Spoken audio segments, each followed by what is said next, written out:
ఈరోజు మనము ధ్యానంలో మనము ఎవరిని ఆశ్రయిస్తున్నాము అన్న విషయం గురించి మనం తెలుసుకుందాం.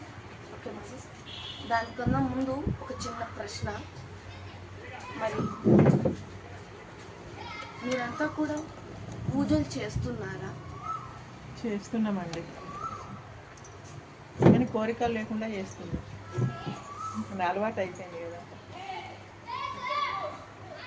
అయితే మనకి పత్రి గారు అన్ని రకాలుగాను దుఃఖం లేకుండా ఉండాలి, కష్టాలు రాకూడదు, నష్టం రాకూడదు అని మనకి ఈ శ్వాస మీద ధ్యాస ధ్యానాన్ని బోధించారు కదా. ఎందుకంటే మనము గమనిస్తే ఈ మార్గంలోకి రాకముందు ఏ కారణం చేతైనా సరే మనం దుఃఖంలోనే ఉన్నాం కదా. మరి ఆ దుఃఖం పోవాలి అని చెప్పి మనం పూజలు చేసేవాళ్ళం, కానీ దుఃఖం పోయిందా అంటే పోలేదు కదా. పోని తాత్కాలికంగా ఆ దుఃఖం తొలగిపోయినా మరలా ఇంకొక దుఃఖం, ఇంకొక కష్టం, ఏదో ఒకటి ఇట్లా వస్తూనే ఉండే కదా. అంటే మనకి ఆ దుఃఖం అనేది తాత్కాలికమే, కానీ శాశ్వతంగా మనకి ఆ దుఃఖం అనేది తొలగలేదు. కాబట్టి మనకి పత్రి గారు ఈ శ్వాస మీద ధ్యాస ధ్యానాన్ని, కర్మ సిద్ధాంతాన్ని మనకి బోధించారు. రాముల వారిని పూజ చేస్తారు. రాముల వారు అంటే చాలా ఇష్టం ఉంటుంది కదా. మరి ఆ రాముల వారు ఇప్పుడు కనపడుతున్నారా అంటే కనపడుతున్నారా? మనకి సహజంగా 4 యుగాలు అని చెప్తారు. 4: కృతయుగము, త్రేతాయుగము, ద్వాపర యుగము, కలియుగం కదా. అయితే ఇప్పుడు ఈ రాముల వారు ఆ త్రేతాయుగంలో ఉన్న వారందరికీ కూడా కనపడ్డారు. అప్పుడు కూడా సహజంగా మానవులు, మనలాగా మానవులు ఉన్నారు కదా. వారందరికీ ఆ త్రేతాయుగంలో ఉన్న వారందరికీ కూడా రాముల వారు కనపడ్డారు. మరి ఆయన అంటే ఇష్టం కాబట్టి ఆ అయోధ్యలో ఆ బాలక రాముని విగ్రహం కూడా ప్రతిష్ఠ జరిగింది కదా మొన్న మధ్య. మరి ఆ రాముల వారు అప్పుడు అందరికీ కనపడ్డారు, కానీ ఇప్పుడు మనకెవరికి కూడా కనపడలేదు. ఆయన ఆ అయోధ్యని 11,000 సంవత్సరాలు పరిపాలించారు. అయోధ్యని 11,000 సంవత్సరాలు పరిపాలించి తర్వాత ఆయన అదృశ్యమైపోయారు, నిర్యాణం చెందారు. త్రేతాయుగంలో రాముల వారు ఉన్నారు, అప్పుడు ఉన్న అందరికీ కూడా ఆయన కనపడ్డారు. 11,000 సంవత్సరాలు ఆయన పరిపాలించారు. తర్వాత ఆయన అదృశ్యమైపోయారు, నిర్యాణం చెందారు. ఇప్పుడు మనకి ఆయన కనపడటం లేదు. తర్వాత ద్వాపర యుగం వచ్చింది. ద్వాపర యుగంలో కృష్ణుల వారు ఉండేవారు. మరి ఆయనంటే కూడా చాలా మందికి ఇష్టం ఉంటుంది. మనమంతా ఎంతో ఇష్టంగా పూజ చేస్తాం కదా, భక్తితో. మరి ఆ ఇస్కాన్ టెంపుల్ వాళ్ళు కూడా చెప్పాలి అంటే ఎంతో భక్తితో శ్రద్ధగా పూజ చేస్తారు కదా. మరి ఆయన కనపడుతున్నారా అంటే ఆయన కూడా ఇప్పుడు మనకి ఎవరికి కనపడ్డారు. మరి ద్వాపర యుగంలో ఉన్న వారికి కనపడ్డారా? అప్పుడు ఉన్నవారు అప్పుడు ఉన్నారు ఆయన, కాబట్టి అందరికీ ఆయన కనపడ్డారు. కానీ ఇప్పుడు మనకి ఎవరికి కూడా ఆయన కనపడటాను. ఆయన కూడా ఆ ద్వారకను కొన్ని వేల సంవత్సరాలు పరిపాలించి తర్వాత ఆయన అదృశ్యమైపోయారు, నిర్యాణం చెందారు. లేరు, అప్పుడు ఉన్నారు. కొన్ని వేల సంవత్సరాలు ఆ ద్వారకను పరిపాలించారు. మరి ఆ ద్వాపర యుగం తర్వాత కలియుగం. ఈ కలియుగంలో మరి షిరిడి సాయిబాబా కదా, ఆయన కూడా భక్తితో ఎంతో మంది కొలుస్తారు. మరి ఈ మార్గంలోకి రాకముందు నేను కూడా ఎంతగానో పూజ చేసేదాన్ని, నాకు చాలా ఇష్టం.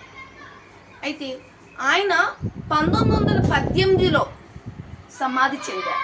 1918లో ఆయన సమాధి చెందారు. అంటే ఇప్పుడు చూడండి, ఇక్కడ ఉన్న మనమంతా కూడా ఆ 1900 సంవత్సరంలోనే పుట్టాం. స్వాతంత్రం తర్వాత ఏమైనా ఒకళ్ళిద్దరు ఉంటే స్వాతంత్రానికి ముందు ఇక్కడ ఎవరు ఉండుండరు. స్వాతంత్రం తర్వాతే మనమంతా పుట్టిన వాళ్ళు.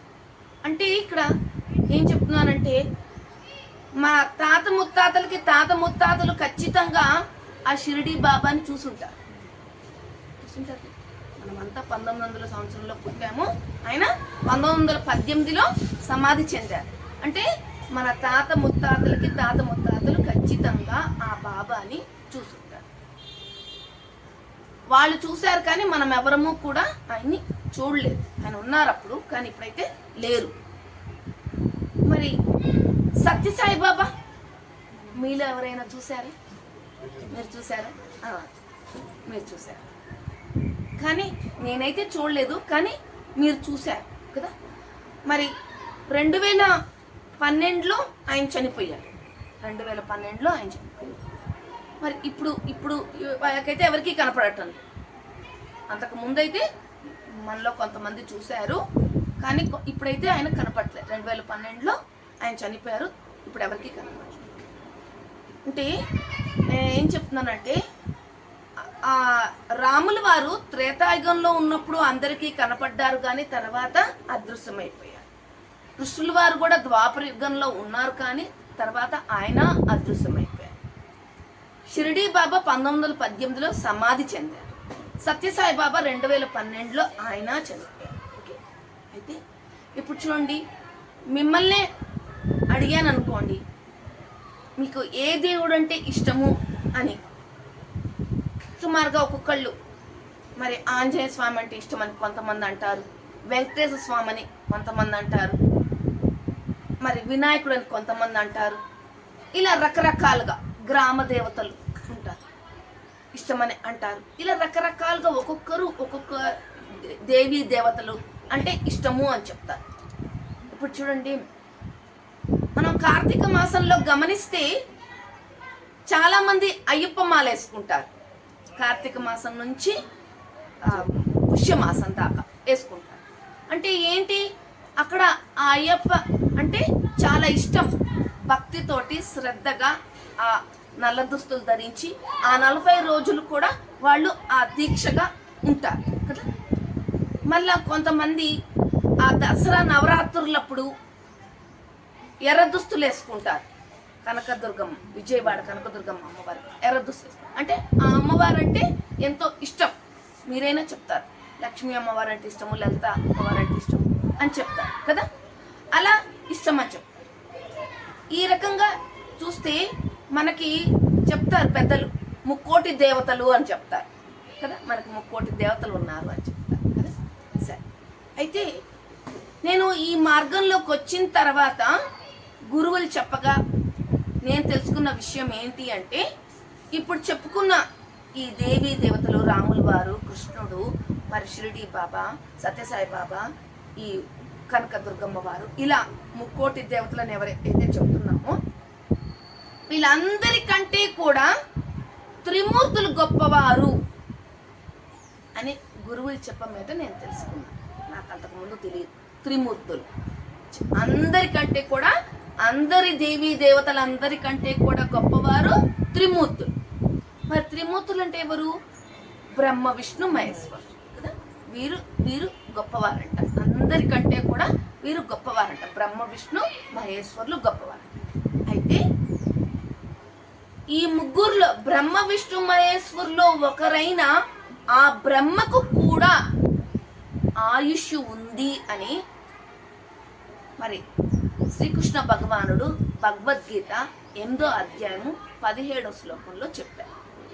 అన్ని దేవీ దేవతల కన్నా గొప్పవారైన త్రిమూర్తుల్లో ఒకరైన ఆ బ్రహ్మకు కూడా ఆయుష్ ఉంది అని 8వ అధ్యాయము 17వ శ్లోకంలో చెప్పడం.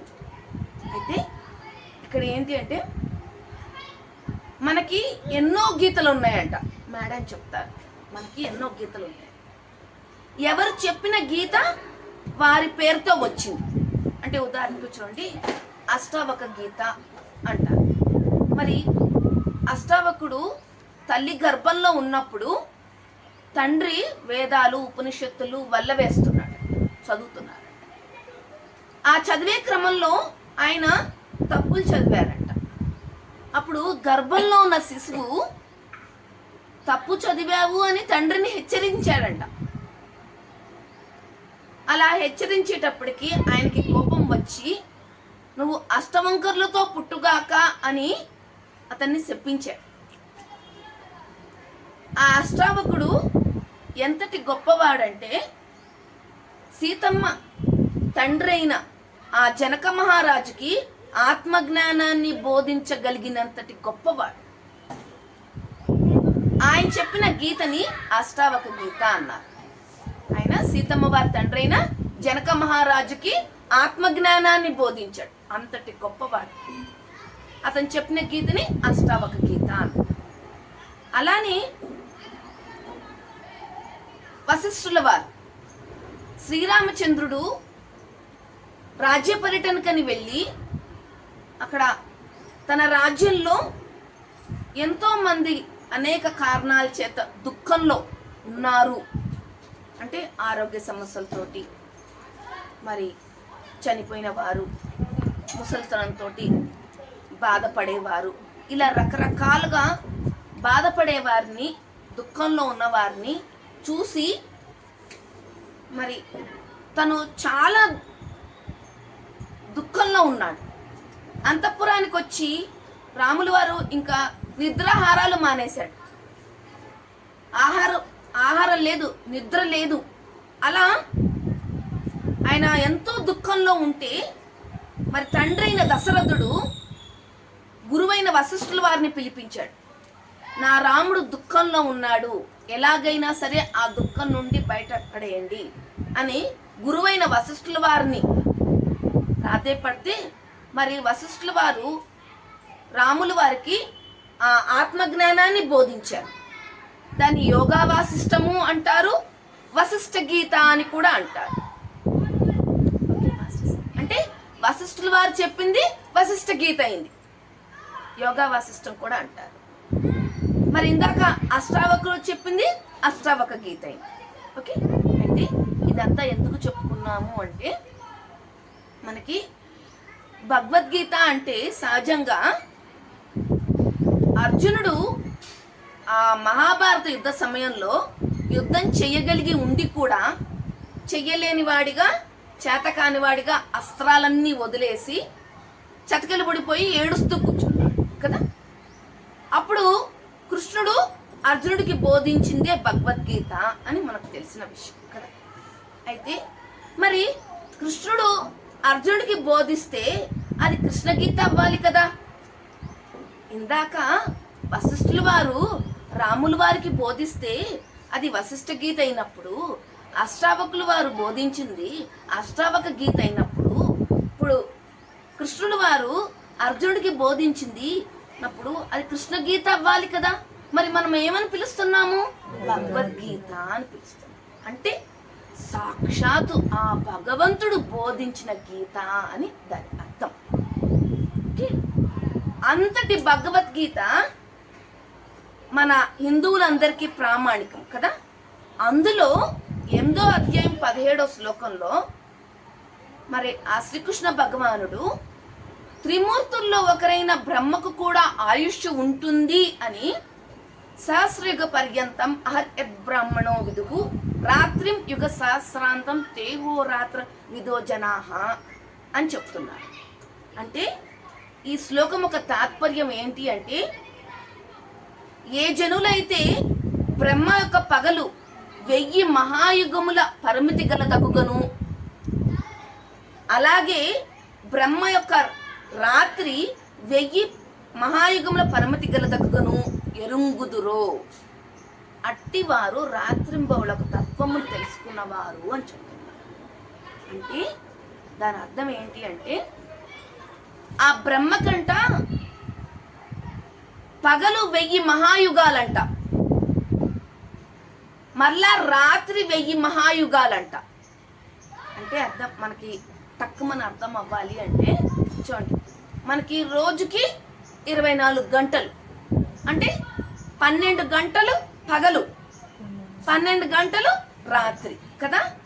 అయితే ఆ బ్రహ్మకు 1000 మహాయుగాలు ఒక పగలు, అలానే 1000 మహాయుగాలు ఒక రాత్రి.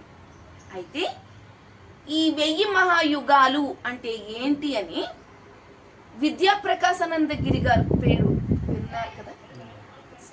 సుఖ బ్రహ్మాశ్రమం కాళహస్తి దగ్గర ఉంది. ఓకే, ఆయన ఈ శ్లోకం ఒక తాత్పర్యాన్ని వివరించడం జరిగింది. అది పత్రిగారు ఏం చెప్పారో దీని వివరణ మనం తెలుసు. ఆయన ఏం చెప్తున్నారు అంటే,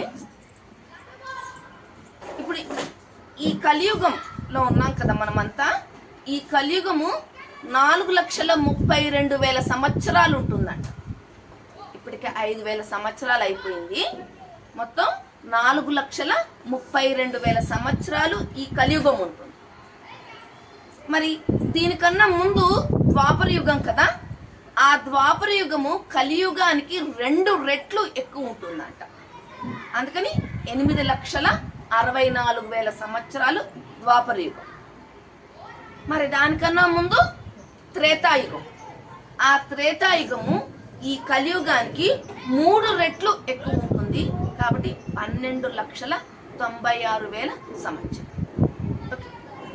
మరి కృతయుగం ఈ కలియుగానికి 4 రెట్లు ఎక్కువ ఉంటుంది.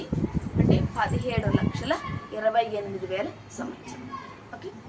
ఇవన్నీ కూడితే, ఇప్పుడు చెప్పుకున్న అంకెలన్నీ కూడితే 43,20,000 సంవత్సరాలు. మరి ఏంటి 43,20,000 సంవత్సరాలు అంటే? ఒక మహాయుగం. అంటే మనకి టక్కుమన అర్థం అవ్వాలి అంటే 365 రోజులు అంటే అలానే 43,20,000 సంవత్సరాలు గడిస్తే ఒక మహాయుగం. మరి ఆ బ్రహ్మకి 1000 మహాయుగాలు ఒక పగలంట. అంటే ఒక మహాయుగము అంటే 43,20,000 సంవత్సరాలు. 1000 మహాయుగాలు అంటే ఇంటూ 1000 చెయ్యాలి కదా. అంటే 432 కోట్ల సంవత్సరాలు.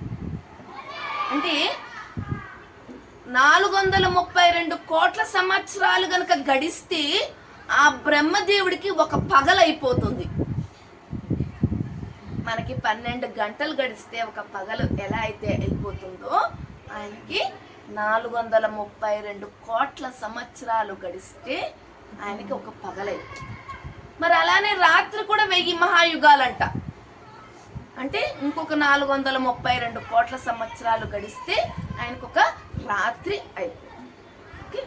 అంటే ఒక రోజు మనకి 24 గంటలు గడిస్తే ఒక రోజు అయిపోతే, ఆయనకి 864 కోట్ల సంవత్సరాలు గడిస్తే ఆయనకు ఒక రోజు అయిపోతుంది.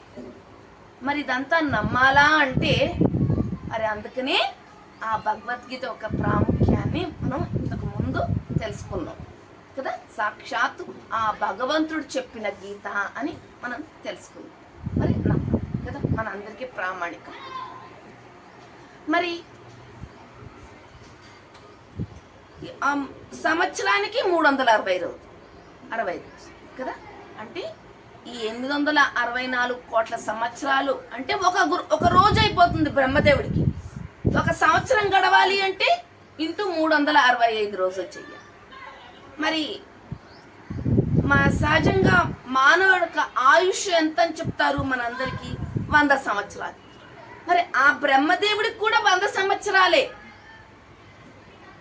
ఆయనకు కూడా ఆయుష్ 100 సంవత్సరాలే.